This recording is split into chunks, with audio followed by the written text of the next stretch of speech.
तो जिस देश में साल में 9 महीने भयंकर गर्मी पड़ती है, उसमें और गर्म चाय और कॉफी पी रहे हैं, माने सत्यानाश कर रहे हैं। और क्या सत्यानाश कर रहे हैं? अपने शरीर का, और अपने शरीर के साथ साथ देश का क्या सत्यानाश कर रहे हैं? परदेशी कंपनियां आपके देश में चाय कॉफी बेच रही हैं। पता है क्या होता है? चाय हमारे देश के किसान पैदा करते हैं, कॉफी भी हमारे देश के किसान पैदा करते हैं। ये परदेशी कंपनियां क्या करती हैं? हमारे किसानों से चाय खरीदती हैं 24 रुपए में किलो, और वो 24 रुपए किलो की चाय जो खरीदते हैं किसानों से, उसको हमें बेचते हैं 125 रुपए में 1 किलो। माने बीच का मुनाफा चला गया सब परदेशी कंपनियों को।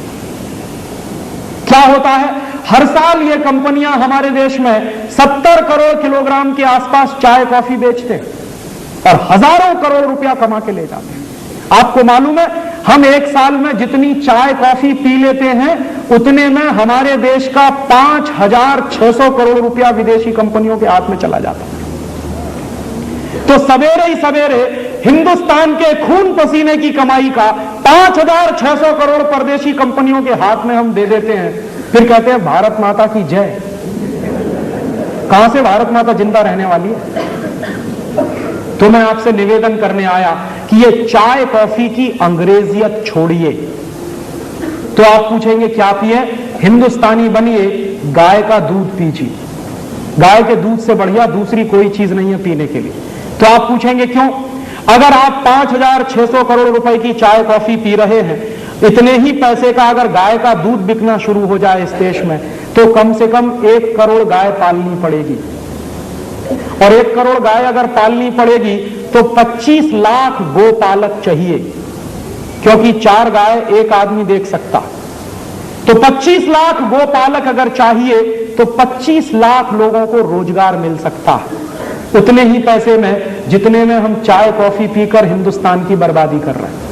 तो आप अपने शरीर को बर्बादी से बचा सकते हैं और हिंदुस्तान के 25 लाख लोगों को रोजगार दे सकते हैं 5,600 करोड़ का अगर गाय का दूध पीना शुरू करें।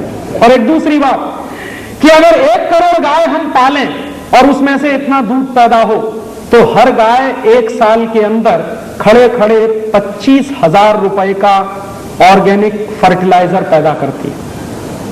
गोबर जो देती है उसमें से 25,000 रुपए का खाद बनता एक गाय से। तो हर साल हिंदुस्तान में 25,000 करोड़ रुपए का खाद पैदा होगा। ये 25,000 करोड़ रुपए का खाद आपके देश के किसानों के काम में आएगा, और उस खाद से जो गेहूं पैदा होगा, चावल चना पैदा होगा, उसका टेस्ट आप भूल गए हैं, क्योंकि केमिकल फर्टिलाइजर भर भर के आपने खेत का नाश कर दिया। तो हम गाय का दूध पिएंगे, 5,600 करोड़ का दूध बिकेगा, 25 लाख लोगों को रोजगार मिलेगा, 25,000 करोड़ का ऑर्गेनिक फर्टिलाइजर पैदा होगा। ये सब काम इस देश में हो जाएंगे। एक छोटा सा काम आपको करना है, अंग्रेजियत को छोड़िए, चाय कॉफी बंद करिए। उसके बाद आप अगर चाय कॉफी बंद करेंगे तो गाय का दूध, नारियल का पानी, संतरे का रस, मौसम्मी का रस, ये सब पिएंगे। संतरे का रस पिएंगे तो पैसा किसान के पास जाएगा, मौसम्मी का रस पिएंगे तो भी पैसा किसान के पास जाएगा, नींबू का शरबत पिएंगे तो भी पैसा किसान के पास जाएगा।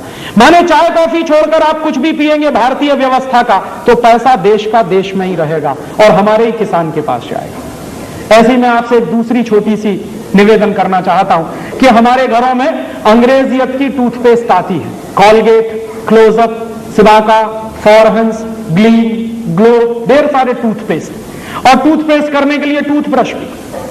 किसी से भी मैं पूछता हूं कि क्यों करते हैं ये कॉलगेट, तो कहते हैं राजीव भाई सांस की बदबू दूर होती और दांतों की सड़न दूर होती। तो मैं उनसे पूछता हूं कि अच्छा, जब कॉलगेट नहीं होता था तो सबके दांत सड़ जाते होंगे और सबकी सांस में बदबू आती होगी। एक दिन ये बात मैंने मेरे घर में पूछी मेरी दादी मां को। मेरी दादी मां की उम्र है 75 साल। मैंने कहा दादी मां, तुम्हारे जमाने में तो कॉलगेट नहीं था, तो तुम्हारे दांत तो सड़ गए होंगे और तुम्हारी सांस में इतनी बदबू आती होगी कि कभी दादाजी तुम्हारे पास नहीं बैठते होंगे। तो उसने कहा कि बेवकूफ, मेरे दांत अभी तुझसे ज्यादा अच्छे। तो मैंने पूछा क्यों, तो उसने बताया कि नीम का दातुन करती, बबूल का दातुन करती। माने अगर दांत बचाने हैं तो नीम का दातुन करिए, बबूल का दातुन, और दांत सड़ाने हैं तो करिए कॉलगेट, क्लोजअप, सिबाका, फॉरहंस, और एक दिन में 10-10 बार करिए। जितनी बार ब्रश रगड़ेंगे उतनी जल्दी दांत खोखले हो जाएंगे। ये आप मुझसे लिखवा कर ले लीजिए। क्यों?